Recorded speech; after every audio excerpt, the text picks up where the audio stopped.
There's a quiet kind of childhood that rarely makes the headlines. No screaming, no chaos, no visible wounds. It's the kind of childhood where a child slowly learns that their voice doesn't carry very far, that their laughter doesn't seem to catch anyone's attention, that their sadness, no matter how heavy it feels inside, lands on no one's radar, and so they adapt. They learn to tuck themselves into corners. They learn to become easy. They try not to need too much, want too much, or feel too much, because somewhere along the way the child begins to suspect what no child should ever have to suspect. Maybe my existence is too quiet to matter.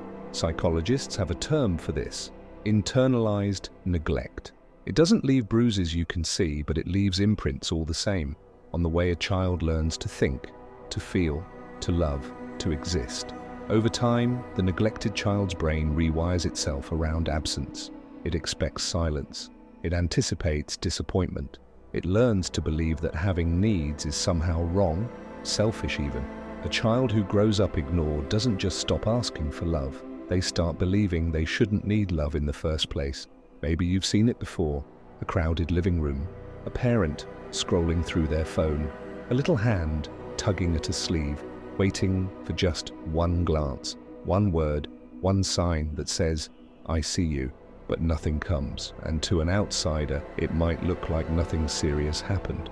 No raised voices, no punishments, no big dramatic scene, just nothing. But to a child, neglect doesn't feel neutral. It feels like standing on the edge of the world, calling out into the wind and hearing nothing call back. The human heart keeps score, and the child learns to stop calling. Here's the part that's easy to miss. Neglect rarely looks like abuse. It might not be cruelty. It might not even be intentional. It might just be the parent too busy, too tired, too consumed by their own storms to notice the small emotional signals a child sends out every single day. The missed birthday, the question no one answers.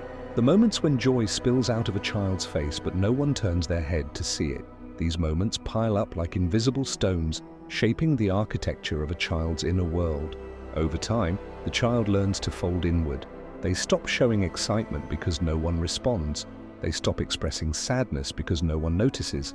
They stop asking because the silence hurts more than the need itself. And without anyone realizing it, the child slowly begins to disappear, not physically, but emotionally. This is what psychologists call emotional neglect. It's hard to see from the outside because the child often looks fine. They're the good kid, the quiet one, the one who never causes problems. But inside, something else is happening. They're learning the most dangerous lesson any child can learn. My feelings don't matter. Maybe I don't matter. Unlike physical neglect, which leaves marks you can point to, emotional neglect hides beneath the surface. It doesn't show itself until years later, when this once overlooked child becomes an adult trying to love, to dream, to live fully, while carrying the unspoken belief that their needs are too much for the world. And here's what research tells us. Acknowledgement isn't a luxury for children. It's not just a nice thing parents should do if they have time. It's the thing, because children need three things to grow in a healthy way: safety, stimulation, and connection. Safety keeps the body alive. Stimulation helps the mind grow. But connection, being seen, heard, and valued, gives a child the sense that they belong here, that their life touches other lives, that they matter. When that's missing, the child might survive. But surviving and living are not the same thing. One of the most silent tragedies of childhood isn't cruelty, it's invisibility. Children don't just need food and shelter. They need to be witnessed. They need someone to notice when their eyes light up, when their voice trembles, when they hold out a picture they drew with both hands, hoping for a smile. Now picture this: you're 8 years old. You've spent all afternoon drawing something you're proud of. You rush home, paper in hand, waiting for that moment of connection. But your parent is on the phone. They wave you away. You try again at dinner, but the conversation moves on without you. Eventually, you give up. You put the drawing in a drawer and stop mentioning it. Now imagine this happening not once, but over and over, year after year. The child learns something deep, not in words, but in feeling. Excitement isn't worth sharing. Joy isn't worth announcing, pride is best kept private, and by the time this child grows up, they might not even notice they've stopped celebrating themselves altogether. Success feels muted, happiness feels foreign. The ignored child becomes the adult who ignores themselves. Modern research confirms what the human heart already knows. A 2019 study in the Journal of Child Psychology and Psychiatry found that emotional neglect in childhood is powerfully linked to chronic feelings of loneliness in adulthood, even when that adult has friends, family, or a partner. In other words, no amount of external company can fill the silence left behind by an empty childhood. And here's the thing, most parents who neglect emotionally don't mean to. Life itself can become the culprit. Economic hardship, long work hours, depression, anxiety, or the modern curse of constant distraction, screens buzzing, notifications chiming, everyone's attention scattered into 1,000 pieces. But intention doesn't erase impact. To a child, absence feels the same, regardless of the reason behind it. So they adapt. Some children become fiercely independent, taking care of themselves far too early, wearing maturity like armor. Others become high achievers, collecting accomplishments like trophies, each one silently whispering, "Will you notice me now?" Some become peacekeepers, bending themselves into shapes that keep everyone else comfortable, hoping that if they stay quiet and agreeable, maybe they won't be abandoned. And then there are the children who stop trying altogether, the ones who decide, if no one cares, why should I? These children grow into adults who struggle to find motivation, who battle apathy like a shadow that never leaves. From the outside, people might call them lazy or unambitious. Inside, it feels like the air ran out years ago. Perhaps the most heartbreaking part, ignored children rarely talk about it. There's no headline moment to point to, no story dramatic enough to justify the weight they carry. How do you explain the absence of something? How do you describe what didn't happen? Many adults minimize their own pain because there were no bruises, no screaming matches, no chaos, just silence. But absence is its own kind of violence. Growing up unseen is like growing up in a house without air. You survive, yes, but survival and breathing are not the same thing. Science backs this up. The National Institute of Mental Health reports that adults who faced emotional neglect as children are at significantly higher risk for anxiety, depression, and struggles with intimacy. The Harvard Center on the Developing Child adds another layer. Consistent acknowledgement in childhood literally strengthens the brain's resilience pathways. Neglect weakens them. Put simply, acknowledgement isn't emotional decoration, it's brain architecture. It wires a child for confidence, connection, and hope. And yet, not every child who grows up invisible is doomed. Some emerge with extraordinary empathy, kindness, and depth because they know what it's like to be overlooked. But their path is heavier, longer, because before they can step fully into life, they must unlearn the quiet lie planted long ago: you don't matter. And unlearning that begins with something deceptively simple: recognition. The willingness to say, finally, maybe for the first time, what happened to me mattered. For the adult who grew up feeling invisible, the first step often begins quietly. It isn't about grand gestures or dramatic breakthroughs.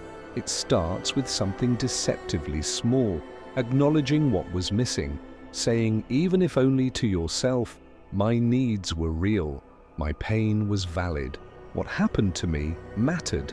It sounds simple, but for someone who spent an entire childhood learning to mute themselves, this can feel almost rebellious, like speaking a language they were never taught.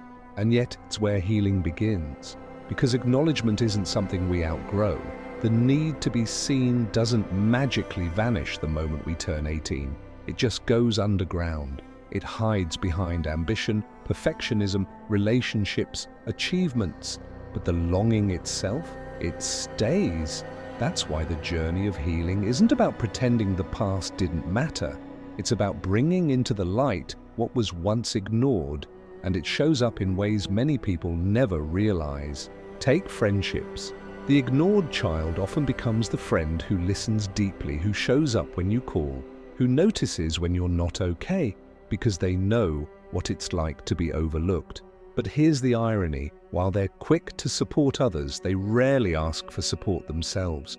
They've spent so long believing their needs are too much that even as adults, they hesitate to take up emotional space.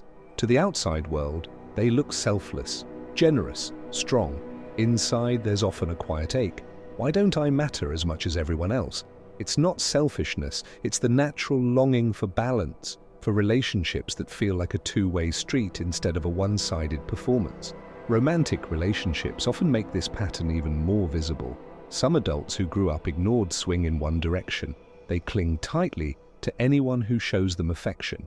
Every unanswered text feels like abandonment. Every small disagreement feels like the ground might give way. It's not drama, it's the nervous system bracing for a silence it knows too well. Others swing in the opposite direction. They keep emotional distance, staying self-contained, independent, unreachable. Closeness feels risky. Vulnerability feels like walking into a trap. Both patterns, clinginess and avoidance, come from the same root: a childhood where love felt fragile, inconsistent, or absent altogether. When you spend years expecting love to vanish, it shapes the entire way you relate to it later in life. And yet here lies the paradox. The ignored child often grows into one of the most empathetic adults you will ever meet. Why? Because they've spent their entire lives studying human emotion. When your survival depends on the smallest shifts in other people's moods, you learn to read faces, tones, silences. You become attuned to the unspoken. Developmental psychologists have found that children who experience emotional neglect often develop unusually strong observational skills. They notice the sigh someone tries to hide, the hesitation before a sentence, the way someone says, "I'm fine," but tightens their jaw as they do. It's a kind of emotional intelligence built in the absence of emotional safety. But there's a cost to this empathy. When you spend your childhood scanning the emotional weather of everyone around you, you grow up knowing everyone else's storms but ignoring your own. You can sense when someone else is hurting, but when it comes to your own pain, you downplay it, you dismiss it. You've been doing it since you were a kid. That's why so many adults who grew up unseen struggle to ask for help. They tell themselves, "It wasn't that bad, other people had it worse." But neglect isn't measured by comparison. It's measured by impact, and the impact of being unseen is real, even if it leaves no visible scars. Healing, then, often begins with something radical in its simplicity. Learning to witness yourself, to say, "I matter, my feelings matter, my needs matter," not in a loud performative way, but in the quiet, daily moments where you refuse to disappear from your own life. Because the first person who needs to see you is you. As children, we learn who we are through the eyes of the people around us. A smile tells us our joy matters. A comforting hug tells us our pain matters. Even a simple "I see you" tells us that we matter.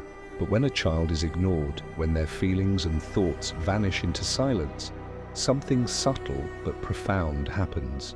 Their sense of identity becomes hazy, like a mirror left in the rain. They weren't reflected back clearly enough to form a steady picture of themselves. This is why so many adults who grew up unseen spend years, sometimes decades, searching for validation. Not because they're shallow, not because they crave attention for its own sake, but because as children, they never received the simple, grounding experience of seeing themselves mirrored in love, care, and acknowledgement. Identity doesn't grow in isolation, it grows in connection. Without that reflection, selfhood can feel like a house built on fog, intangible, fragile, easily shaken by the opinions and moods of others, and this shapes everything. Some adults overcompensate. They chase success, recognition, relationships, hoping each new achievement will finally give them the validation they missed. Others become overly cautious, afraid to express opinions or emotions, because deep down, they're unsure whether those feelings even count. Both patterns trace back to the same missing piece, a childhood when no one held up a mirror and said, This is you. I see you. You matter. But here's where something remarkable begins to emerge. Children who grew up unseen often develop a kind of emotional hyper-awareness. They had to. When love was inconsistent or attention unpredictable, they learned to read the emotional temperature of a room before stepping into it. They became experts at sensing subtle shifts, the way someone's tone tightened, the pause before a reply, the sigh that hinted at danger or distance.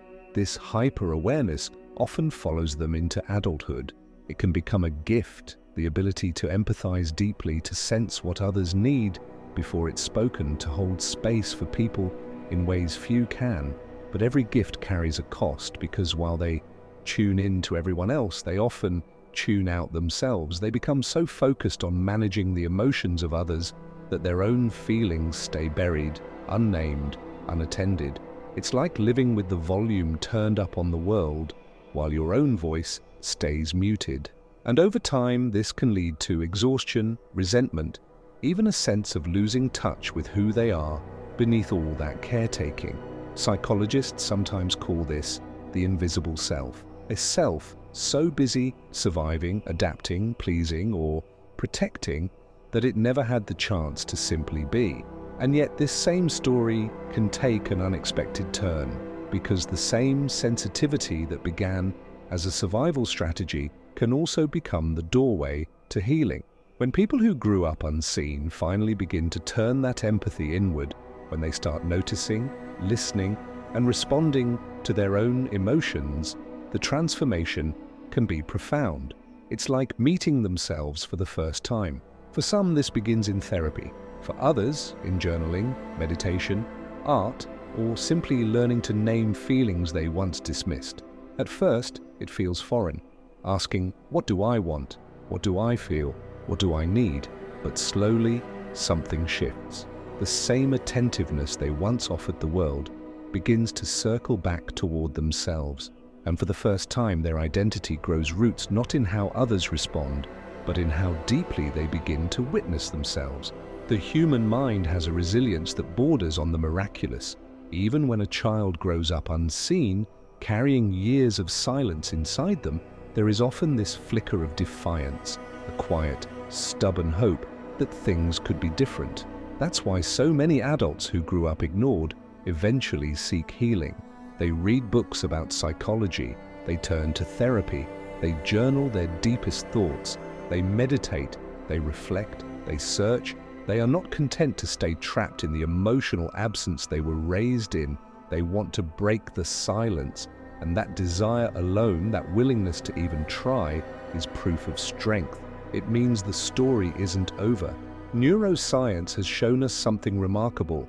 The brain is not fixed. It is plastic, adaptive, alive. Even if you grew up learning to silence yourself, even if you carry decades of old patterns, the mind can change. Every time you speak up and someone truly listens, your brain learns safety. Every time you set a boundary and it's respected, your nervous system learns trust.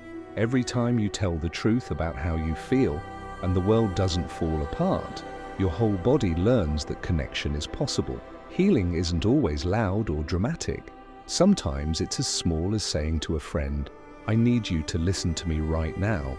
Sometimes it's whispering to yourself, my feelings matter, even if no one ever told you that before. These moments may look tiny from the outside, but on the inside, they are revolutions. Because here's the truth, ignored children often grow into adults who fear rejection more than anything else. So speaking up feels terrifying. Setting boundaries feels like betrayal. Asking for help feels like weakness. But each time they do these things anyway, even with shaking hands and racing hearts, the old beliefs start to crack. Beliefs like I don't matter, beliefs like my needs are a burden, beliefs like I'm safest when I stay silent. They begin to give way to something new. And here's something else that matters. Parents who ignore their children are not always cruel or indifferent. Sometimes they themselves were ignored as children. Sometimes they were drowning in their own pain, their own survival, their own distractions. This doesn't erase the wound, but it reminds us that neglect is often a chain stretching back through generations. Silence is inherited until someone decides to break it. When an adult begins to heal from being ignored, they aren't just healing for themselves. They are changing the emotional legacy they carry. They are ensuring that the silence they grew up in doesn't echo into the next generation. Because a person who learns to say, "I matter, my voice matters, my feelings matter," often becomes the parent, the friend, the partner who gives others the acknowledgement they never received. And that changes everything. Think of it this way: every act of healing is like water, slowly shaping stone. The patterns of neglect may be old and heavy, but they are not immovable. One conversation at a time, one boundary at a time, one moment of honesty at a time, the old silence begins to crack. And through those cracks, something new can finally grow.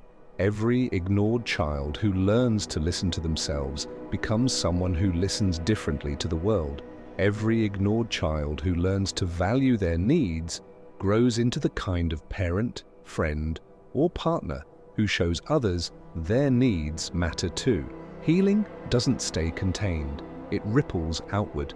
This brings us to a truth so many people overlook.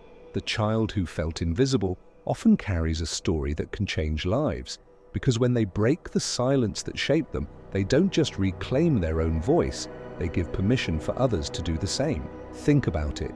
An adult who finally learns to speak after a lifetime of being ignored doesn't just speak for themselves, they speak for every version of themselves that stayed silent. They speak for the 8-year-old holding up the drawing no one looked at. They speak for the teenager who locked their feelings away because no one asked. They speak for the adult who spent years wondering if they mattered, and in speaking, they become living proof that healing is possible. If you were that child, if you ever sat in your room wondering if anyone saw you, if you ever felt like your emotions were too heavy for anyone to hold, if you ever questioned whether your presence made a difference, let me say this to you now: you mattered then, you matter now. Because healing is not about erasing the past. It's about giving yourself the love, the care, the acknowledgement you always deserved. It's about learning to see yourself not through the eyes of neglect, but through the eyes of compassion. It's about realizing that being ignored shaped you, yes, but it does not define you. The psychology of the ignored child is a story of pain, but also of extraordinary resilience. It's the story of how silence can carve deep wounds, but how breaking that silence can create wisdom, courage, and empathy. It's the story of how invisibility can feel like a curse, but can also fuel a hunger for connection, authenticity, and truth. Because here's the paradox: the child who was ignored often becomes the adult who refuses to ignore others. They become the friend who listens, the partner who notices, the parent who sees. They know in their bones how much acknowledgement matters, and they will not withhold it from the people they love. And in that choice, in that imperfect, messy, brave choice to live differently, they discover something profound. They were never truly invisible. They were simply waiting to be seen.